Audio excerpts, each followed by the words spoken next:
through the line. Elissa Brett had something to say there with There. Jamirah Shutes, and Shutes was the one who stopped to say something there. And then Shutes hit Brett in the face. Let's watch that again. Shutes was the one who stopped to say something there. And then Shutes hit Brett in the face. So the arm was already extended from what I could see. So it couldn't have been that bad. There's got to be another camera in that building. Oh, is she? It was Okay. Yeah, it was after the game though, so there's probably usually not people watching from that from cameras at that sort of thing because nobody's watching anyways. The Bowling Green State University Police Department issued a press release confirming that Shutes, a fifth-year player, so she's hanging around, was charged after the unwarranted physical incident after their victory, and there she is being held by multiple women there who are on the team. They work for the team. Unwarranted physical incident after the WNIT home game. Bowling Green State University Police Department has charged a member of the women's basketball team with assault. Eric, do you think this is necessary? Basically, the question I'd like to pose here is, do you charge a person with this when it's after the handshake? Because they said because it happened after the game, it is no longer part of the game and therefore is a civil disorder, situation. I think so. Only because it goes without saying, but I'm gonna say it anyways. If those roles were reversed, that the white girl would certainly be facing charges. She would be kicked out of school. She would be lambasted. She wouldn't be able to get a job. She'd have to flee the country. So yeah. And the reason I read the article yesterday or maybe Friday, I forget, is because I thought they were going to give a little background to it, like, oh, there was a hard foul in the third quarter, or oh wait, NCAA, I think they only play 2 halves, huh? Anyways, Correct. There was a hard foul, or they were going to like give a little bit of, they were going to try to justify it basically, and I was going to maybe sort of understand what brought that on, but you didn't get any of that. And I looked for it. I read a couple articles, and there's not even, from what I could find, and I will admit I didn't do a crazy deep dive. I just looked at a couple articles hoping to find like, well, in the 10th minute of the second half, the other girl tripped her, or like something that would have maybe given us a little bit of reason for this, but I couldn't find it. Doesn't mean it didn't happen. But I guess my point is, unfortunately, we are at a point in time where you have to punish this. Otherwise, look, we already know that if you play ball with the establishment, if you parrot the narrative to the talking points, you can do anything. You could literally burn, loot, a Foot Locker. You can go smash and grab at the Gucci store. You could do anything. But if you make a point against, if you stand up to one of their agendas, one of their talking points, then they will get you. So it sounds terrible, but it's just like you can't let this continue, otherwise it will. And we both know who's going to get away with it and who's going to be burnt at the stake, as it were. And look, that white girl would have to, she could get, here's what happens.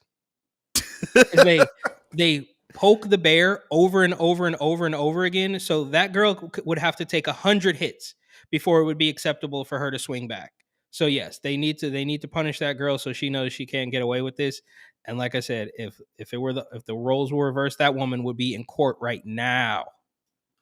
It would be an international incident for sure in the news about, racism, of course. I hear what you're saying, and of course, that much I believe to be true. In a perfect world, in a vacuum, I think no. I'm forced to be reminded of hockey, of course, due to being in Canada. And way back in the day, there's this giant guy named Zdeno Chara. He's Slovakian. He's 6'9", and he pushed a guy into the boards where the bench meets the glass. So there's a court. Obviously, the bench doesn't have glass in front of it because they got to jump over there and everything. Bench meets the glass, and there's this big pole there. It's padded. Guy gets pushed into it, gets knocked out. French people in Quebec, because it's a Montreal Canadiens versus Boston Bruins game, huge rivalry. French people call the police. This happens during the game. French people call the police. They call the police. He hurt our guy, No charges are laid. It's just, a rough hit that puts a person in hospital. However, different things happened for different players, and I think that's the line I'd go with. There's a threshold. There's a time where somebody swung a stick at a guy's head and knocked him out, and then there's a time where somebody grabbed a guy by the back of the neck and shoved him into the ice and broke his neck. Nobody died in these situations, but careers were ruined. Now, the guy who got the stick to the head was a known scumbag in the league, but he was also hit by a scumbag, so there's that. And the second guy who broke the guy's neck, you could see on his face for the rest of his career that he was broken by it. So I think there should be a threshold. If this is in a normal situation where we're not in this political climate, and we can just judge things for how they are and how they happen, I don't think this is worthy of anything other than maybe like a 1-game suspension, because it's in the tournament. You can't be punching people after the game. Suspend her for the next game. Well, she lost. They lost. So, so we'll then give her 5 games at the start of next season. But then and she's in her 5th year already. Yeah, so it's hard to punish her. I guess maybe this is the only thing left. But like, I don't know. You got to figure out a way to punish her in some way. But maybe this is why she did it, because she knows she's never coming back.